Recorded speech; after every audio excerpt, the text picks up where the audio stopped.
భక్తివన్ ప్రేక్షకులకు నమస్కారం. ప్రస్తుతం మనతో పాటు గురు కరుణామయ్య గారు ఉన్నారు. గురుజీ నమస్తే. నమస్కారం. శివరాత్రికి బ్రహ్మ విష్ణు మహేశ్వరులకు ఉన్న సంబంధం ఏంటో ఒకసారి వివరిస్తారు? పురాణాలు అన్నీ కూడా జరిగేయా జరగలేదా అని బుర్ర బద్దలు కొట్టుకోవడం కన్నా ఏదైనా సరే మనకి ఏదో చెప్పడం కోసమే ఉంది. Everything is for learning. ఏదైనా సరే దాన్ని నేర్చుకోవాలి మనం. సో పురాణాల్లో ఏం చెప్పారు? బ్రహ్మ విష్ణువులు నేనంటే నేను గొప్ప అని అహంకారం పెరిగి దెబ్బలాడుకోవడం మొదలెట్టి యుద్ధాన్ని మొదలెట్టి అది ఎంతవరకు వచ్చిందంటే అస్త్రాలు ఉపయోగించుకునేదాకా వచ్చింది. గమనించాల్సింది ఏంటంటే బ్రహ్మదేవుడే విష్ణువు దేవుడే. అసలు దేవుడికి కోపం ఏంటని చెప్పండి.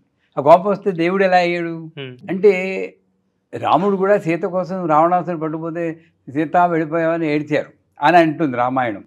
కానీ వాళ్ళు ఎందుకు అలాగా నటించారు? ఇదంతా నటనే, మాయ. ఒక దేవుడు పరమాత్మ స్వరూపం ఒకటే. రకరకాల రూపాల్లో రకరకాల జ్ఞానాన్ని మనకు అందిస్తూ ఉంటారు.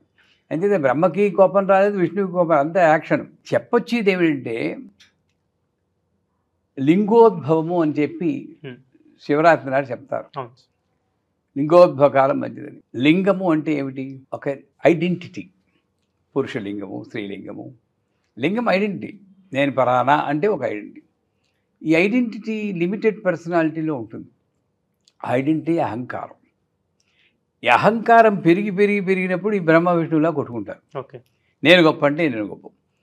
అలా అస్త్రాలు ప్రయోగించుకున్నప్పుడు మనకి అహంకారం ఎంత పవర్ఫుల్లో చెప్పడం కోసం వాళ్ళు యాక్ట్ చేశారు. అప్పుడు శివుడు అగ్నిగోళంలా వచ్చి వాళ్ళ మధ్యని అస్త్రాల మధ్య, ఎందుకంటే వాళ్ళిద్దరికీ కూడా లోకం ఏమవుతుంది అన్న ధ్యాస కూడా లేదు.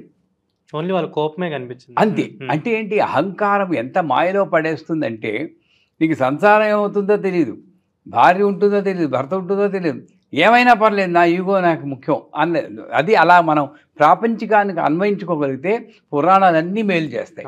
మనం ఏంటి చదివేస్తున్నాం, వినేస్తున్నాం, ప్రవచనాలు వింటాం, బొబ్బో అంటాం, వదిలేస్తున్నాం అంతే. నాకు ఇంటికి వచ్చాక అదే అహంకారం నాకు ఉంది, బ్రహ్మకున్న అహంకారమే నాకు ఉంది భార్యతో ఉన్నప్పుడు, అది నేను మర్చిపోతున్నాను. అంటే ఇది ఎంతవరకు వెళ్ళిందంటే లోకం నాశనం అయిపోతుంది అన్నా కదా వాళ్ళు అస్త్రాలు ప్రయోగించుకుంటాం. వాడు శివుడు ఉరుకుంటాడా?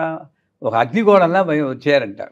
అది ఎలా ఉందంటే ఆది మధ్యాంతరహిత అని అంటారు. ఆది లేదు, అంతం లేదు, మధ్య లేదు. కానీ అప్పుడు కూడా ఈ అహంకారంలో యాక్ట్ చేస్తున్న, అహంకారం ఉన్నాను యాక్ట్ చేస్తున్న బ్రహ్మ విష్ణువులు ఎంత ఇదంటే, విష్ణువేమో కూర్మ రూపంలో వెళ్ళి ఆది కనుక్కోవడానికి వెళ్ళిపోయాడు, ఇంకా బ్రహ్మేమో హంస రూపంలో వెళ్ళి అంతం కనుక్కోవడానికి వెళ్ళాడని పురాణం. అంటే ఏమిటి? నేను ఏమైనా చేయగలను, కనుక్కోగలను. భగవంతుడికి అసలు కొలమానమే లేని వాడికి కొలతలు ఎలా ఇస్తాడు? అప్పుడు శాంతించి వాడు కనుక్కోలేకపోతారు. అప్పుడు వర్షం కురిసి మామూలు అదే తిరువణామలై అగ్నిలింగం అంటారు, అసలైనటువంటి శివలింగం కనపడుతుంది. అంటే ఏంటి? లింగోద్భవ కాలంలో ఈ అహంకారం అనేది మహదహంకారం అవుతుంది. ఇప్పుడు ఉందనుకోండి, నేను ఫలానా, నేను గురు కరుణామయ్య, నాకు కొన్ని వీడియోలు ఉన్నాయి అనుకుంటే అది అహంకారం. మరి అదే మొక్కే కొంచెం ఎక్స్పాండెడ్గా కృష్ణుడు నేనే అంతటినీ చేస్తాను, మరి ఎందుకు అదే అహంకారం అనుకోవట్లేదు? నేను అంతా నేనే, సర్వము నా వల్లే జరుగుతుంది అంటే చెప్పడం కాదు, నువ్వు నేనే, నేను నువ్వు నేనే అన్నటువంటి స్థితిలో ఉంటే ఈ మహత్తు మనలో ప్రవేశించి మహదహంకారం అవుతుంది. ఆ లింగోద్భవం అనేది మహదహంకారం. అహంకారం మహదహంకారానికి మారేటట్లు చేసే అమృత క్షణాలే లింగోద్భవం. అది అర్ధరాత్రి అవుతుందన్నారు. అలాగా బ్రహ్మ విష్ణు మహేశ్వరులు ముగ్గురు వేరు కాదు, అలాగే లక్ష్మీ సరస్వతి కాళీ వేరు కాదు. బిందువు పైనుంటే శ్రీచక్రంలో కిందని త్రికోణం ఉంటుంది, ఆవిడే సారం మొత్తం అలా భరించలేం కాబట్టి మూడు డిపార్ట్మెంట్లో విడిపోయి, ఒకళ్ళేమో ఎడ్యుకేషన్ ఇస్తారు, ఒకళ్ళేమో వెల్త్ ఇస్తారు, ఒకళ్ళేమో నాలెడ్జ్ ఇస్తారు, అదే రినౌన్సియేషన్, త్యాగబుద్ధి ఇస్తారని అలా చెప్పుకుంటాం. అంచేత బ్రహ్మ విష్ణు మహేశ్వరులకి, బ్రహ్మ విష్ణువుకి శివరాత్రికి సంబంధం ఏమంటే ఇది ఈ పురాణ కథల ద్వారా వాళ్ళు అహంకారం ఎలా ఉంటుంది మనిషిలో, అది లింగోద్భవకాలం రాత్రి 12 గంటలకు వస్తుందంటారు. ఇప్పటికీ నాకు ఒక్కసారే నా జీవితంలో అలా కనబడింది.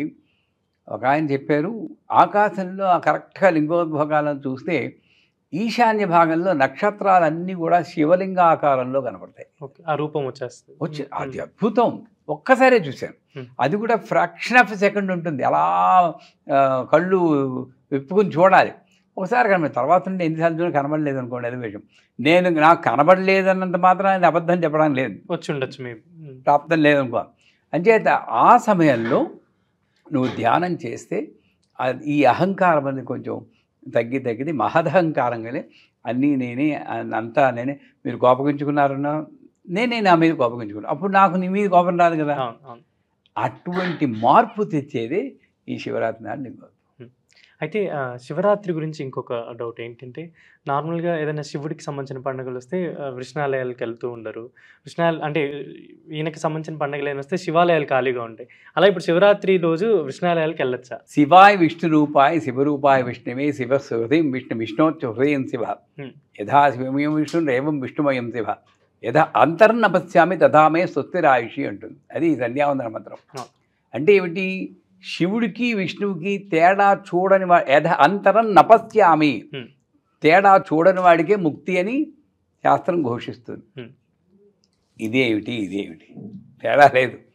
మనలో మనం కొట్టుకు తెచ్చిపోతున్నాం, ఇద్దరికి తేడా లేదంటుంది. అందుకే శివ పూజలో మంత్రపుష్పం వచ్చినప్పుడు లాస్ట్లో తద్విష్ణో పరమం పదకం తదా పశ్యంతి సూర్య దివివ చక్షురా తదం తద్విభ్రాసో వన్యమోజాగ్రవాంస సమింతదే విష్ణోర్యపరమం పదన్నమః అని విష్ణు మంత్రం శివ పూజలో వస్తుంది. అదే విష్ణు పూజలో మంత్రపుష్పం చెప్పమంటే ఈశాన సర్వ విద్యానాం ఈశ్వర సర్వభూతానాం అది వస్తుంది. అంటే ఏమిటి? శివకేశవులకి అభేదం, భేదం లేదు. మనలో ఉన్నటువంటి ఆ లిమిటెడ్ సంకుచిత భావం అంటారు, నేరో మైండెడ్నెస్ వల్ల ఆ ఆలయానికే వెళ్ళాలి. అసలు వేదం ఏం చెప్తుంది? శాస్త్రం సర్వం కల్విదం బ్రహ్మ, అంతటా వ్యాపించినది బ్రహ్మే. అంటే ఇప్పుడు శివుడు ఏమిటి, విష్ణు ఏమిటి? నేను విష్ణు అంటే ఇలా చెప్తే మన ప్రేక్షకులకి కొంచెం కోపం వస్తుంది మన మీద. విష్ణు ఆలయానికి వెళ్ళి కూడా ఓం నమో భగవతే రుద్రాయ ఓం నమస్తే రుద్రమన్యవతోతే శివే నమః అని చెప్తే అక్కడెక్కడో శ్రీశైలంలో శివుడు ఈ విష్ణు రూపంలోకి వచ్చి నాయన నన్ను పిలిచేవా అనేటటువంటి సత్యం నాకు అవతవాలి. అంత భక్తిని ఉండాలి నాకు. అంచేత శివరాత్రి నాడు విష్ణు ఆలయాన్ని వెలివేయడం కానీ, లేదా వైకుంఠ ఏకాదశి నాడు శివుడి ఆలయాన్ని వెలివేయడం కానీ, ఇది మనలో ఉన్నటువంటి అజ్ఞానమే తప్పితే ఇంకోటి. ఎక్కడైనా ఏదో ఒక ఆలయం వెళ్ళి అక్కడ మనకి ఏ విగ్రహం కనిపిస్తే ఏ మూర్తి కనిపిస్తే ఆ మూర్తిలోనే. ఇప్పుడు నేను ఏ ఆలయానికి వెళ్ళినా సరే జగన్మాత జగద్ధాత్రి విశాలాక్షి పరమేశ్వరి పాహిమాం రక్ష, అది నాకు శివుడు అవనండి, శనీశ్వరుడు అవనండి, ఇంకోటి అవ్వండి, అమ్మవారి స్వరూపమే అనుకుంటా.